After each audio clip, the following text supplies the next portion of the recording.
BMC news live from Kochi Malayalam വാർത്തകൾ നിങ്ങൾക്കായി അവതരിപ്പിക്കുന്നത് Cochin Kalabhavan Angamaly franchise powered by Heal Life Thottakattukara Nazareth villas and BMC production Angamaly. നമസ്കാരം, BMC radio Malayalam വാർത്തകളിലേക്ക് സ്വാഗതം. ഞാൻ ധനുകൃഷ്ണ. എറണാകുളം ചാലായ്ക്കലിൽ ഹോസ്റ്റൽ കെട്ടിടത്തിന്റെ മുകളിൽ നിന്ന് വീണ് MBBS വിദ്യാർത്ഥിനി മരിച്ചു. Sreenarayana institute of medical സയൻസിലെ 2ാം Varsha വിദ്യാർത്ഥിനിയും Kannur സ്വദേശിയുമായ K Fathimath ഷഹാനയാണ് മരിച്ചത്. ഹോസ്റ്റൽ കെട്ടിടത്തിന്റെ 7ാം നിലയിൽ നിന്നാണ് ഷഹാന വീണത്. ഇന്നലെ രാത്രിയാണ് സംഭവം.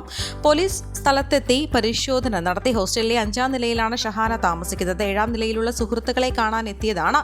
സുഹൃത്തുക്കളോട് സംസാരിക്കുന്നതിനിടെ കാല് വഴുതി വീണതാകാനാണ് സാധ്യതയെന്നാണ് പോലീസിന്റെ പ്രാഥമിക നിഗമനം.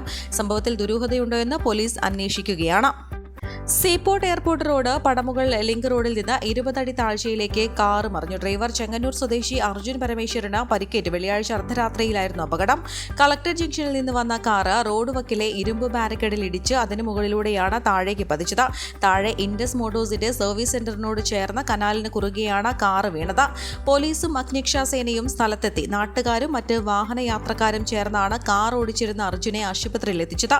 പതിവായി അപകടം സംഭവിക്കുന്ന സ്ഥലമാണിതെന്നും നാട്ടുകാർ പറഞ്ഞു. ചെറിയ വളവുള്ള സ്ഥലമായതിനാൽ രാത്രി സമയങ്ങളിൽ നിയന്ത്രണം വിട്ട് താഴ്ചയിലേക്ക് വാഹനങ്ങൾ പതിച്ച ഒട്ടേറെ അപകടങ്ങൾ നേരത്തെ ഉണ്ടായിട്ടുണ്ട്. ഇതേ തുടർന്ന് പൊതുമരാമത്ത് വകുപ്പ് റോഡിന്റെ വശങ്ങളിൽ ഇരുമ്പ് ബാരിക്കേഡ് നിർമ്മിച്ചിരുന്നു. പലപ്പോഴായി വാഹനങ്ങൾ ഇടിച്ച് ഈ ബാരിക്കേഡ് വളഞ്ഞ് താഴ്ന്ന ഇതുമൂലം ഇന്നലെ കാറിടിച്ച ഉടൻ താഴേക്ക് വീണു.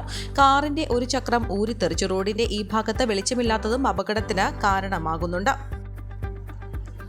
തീരദേശ റെയിൽവേയുടെ പണിക്കായി കുമ്പളം ലക്ഷ്മിനാരായണ ടെമ്പിൾ റോഡിലെ റെയിൽവേ ക്രോസിന് സമീപം പാടത്ത് മണ്ണുമാന്തി യന്ത്രം ഉപയോഗിച്ച് കുഴിച്ചപ്പോൾ 160 അടി PVC പൈപ്പ് പൊട്ടി. ഇതിന് തൊട്ടടുത്താണ് KSEBയുടെ ഹൈടെൻഷൻ ഭൂഗർഭ വൈദ്യുതി കേബിൾ പോകുന്നത്.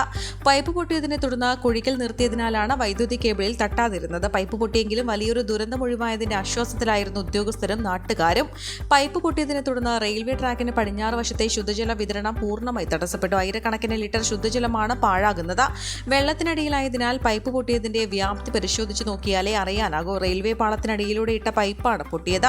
പൊട്ടിയ പൈപ്പ് ആര് നന്നാക്കുമെന്ന കാര്യത്തിൽ തർക്കം ഉടലെടുത്തതാണ് അറ്റകുറ്റപ്പണി നീളാൻ കാരണം. പൈപ്പ് പൊട്ടിച്ച റെയിൽവേ കരാറുകാരുടെ ചെലവിൽ നന്നാക്കണമെന്നായിരുന്നു ജല അതോറിറ്റി. എന്നാൽ ഇതിന്റെ തുക സംബന്ധിച്ച് തർക്കം ഉടലെടുത്തു.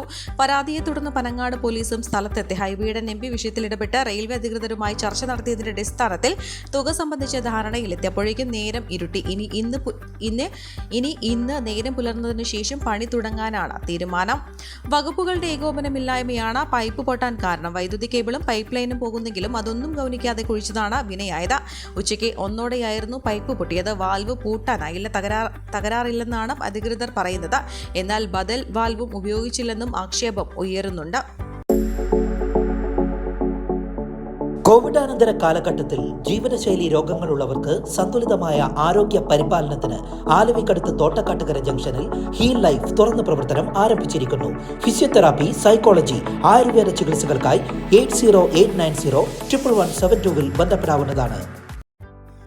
കൊല്ലം മഞ്ചലിൽ യുവതിയെയും ഇരട്ടക്കുഞ്ഞുങ്ങളെയും കഴുത്തറുത്ത് കൊലപ്പെടുത്തിയ കേസിലെ മുൻ സൈനികരായ പ്രതികളെ CBI പിടികൂടിയത് സൈബർ ക്രൈമിലൂടെ.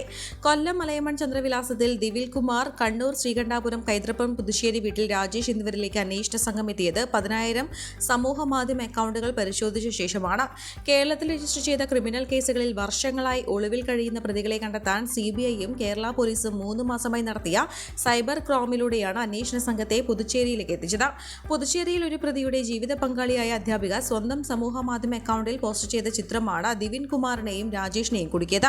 10 വർഷത്തിലധികമായി ഒളിവിൽ കഴിയുന്ന പ്രതികളുടെ ചിത്രങ്ങൾ കേരള പോലീസിന്റെ സഹായത്തോടെ നിർമ്മിത ബുദ്ധി സാങ്കേതികവിദ്യ ഉപയോഗിച്ചാണ് തയ്യാറാക്കിയത്. ഒളിവിൽ പോകുമ്പോൾ ദിവിൽ കുമാറിന് 23 വയസ്സും രാജേഷിന് 28 വയസ്സുമായിരുന്നു. അന്നത്തെ അവരുടെ ലഭ്യമായ ചിത്രങ്ങൾ ശേഖരിച്ച ശേഷം ഓരോ 5 വർഷം കൂടുമ്പോഴും രൂപത്തിലുണ്ടാകുന്ന മാറ്റം AIയുടെ സഹായത്തോടെ അന്വേഷണ സംഘം ചിത്രീകരിച്ചു. ദിവിലിന്റെയും രാജേഷിന്റെയും ഇത്തരത്തിലുള്ള 20 സാധ്യതാ ചിത്രങ്ങൾ തയ്യാറാക്കിയിരുന്നു. ഈ ചിത്രങ്ങളുമായി സദൃശ്യമുള്ള ആരുടെയെങ്കിലും ചിത്രങ്ങൾ നിരീക്ഷണത്തിലുള്ള സമൂഹ മാധ്യമ അക്കൗണ്ടുകളിൽ പോസ്റ്റ് ചെയ്താൽ പോലീസിന്റെ സൈബർ കുറ്റാന്വേഷണ വിഭാഗത്തിന് മുന്നറിയിപ്പ് ലഭിക്കുമായിരുന്നു. കഴിഞ്ഞ 2 മാസത്തിനിടയിൽ 10ലധികം അലർട്ടുകൾ ഇത്തരത്തിൽ പോലീസിന് ലഭിച്ചു. ഇതിനിടയിലാണ് അധ്യാപിക ഒരു യാത്രയിടയിൽ എടുത്ത കുടുംബചിത്രം അവരുടെ സോഷ്യൽ മീഡിയ അക്കൗണ്ടിൽ പോസ്റ്റ് ചെയ്തത്. ചിത്രത്തിലെ യുവാവിന് പ്രതികളിൽ ഒരാളുടെ AI ചിത്രവുമായുള്ള സാദൃശ്യം മനസ്സിലാക്കിയ അന്വേഷണ സംഘം 2 ആഴ്ചയോളം അധ്യാപികയുടെ പോസ്റ്റുകൾ നിരീക്ഷിച്ചു.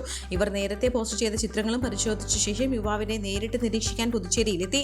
ഇയാൾ നടത്തുന്ന സ്ഥാപനത്തിൽ കണ്ടെത്തിയ മറ്റൊരാളുമായി രണ്ടാമത്തെ പ്രതിയുടെ AI ചിത്രത്തിന്റെ സാദൃശ്യം കണ്ടെത്തിയതോടെ CBI സംഘം പ്രതികളെ ചോദ്യം ചെയ്തു.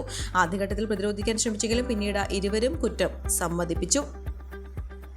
കേരള പത്രപ്രവർത്തക യൂണിയൻ മുൻ പ്രസിഡന്റ് PN പ്രസന്നകുമാർ അന്തരിച്ചു. സ്വകാര്യ ആശുപത്രിയിൽ ചികിത്സയിലായിരുന്നു. Ernakulam saint Albert's high school, Kolenchery saint Peter's college, Ernakulam Maharaja's college എന്നിവിടങ്ങളിൽ നിന്ന് വിദ്യാഭ്യാസം പൂർത്തിയാക്കിയ പ്രസന്നകുമാർ ചെക്കോസ്ലോവാക്യയിലെ പ്രാഗിൽ നിന്ന് ജേർണലിസത്തിൽ ഫെലോഷിപ്പ് നേടി. കേരള യൂണിവേഴ്സിറ്റിയിൽ യൂണിയൻ എക്സിക്യൂട്ടീവ് മെമ്പറായിരുന്നു. 1974 വീക്ഷണം വാരിക പ്രസിദ്ധീകരണം ആരംഭിച്ചപ്പോൾ പത്രാധിപ സമിതിയിൽ ചേർന്നു. പിന്നീട് വീക്ഷണം പത്രം പ്രസിദ്ധീകരണം ആരംഭിച്ചപ്പോൾ കൊച്ചി ബ്യൂറോയിൽ റിപ്പോർട്ടറും ചീഫ് റിപ്പോർട്ടറുമായി വീക്ഷണം സീനിയർ ഡെപ്യൂട്ടി എഡിറ്ററെ വിരമിച്ചു.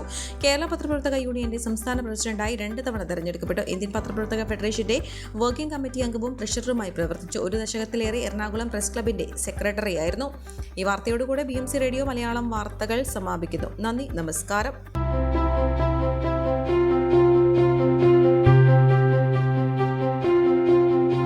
അങ്കമാലി പ്രദേശത്തെ കലാവിദ്യാർത്ഥികൾക്ക് സുവർണ അവസരം.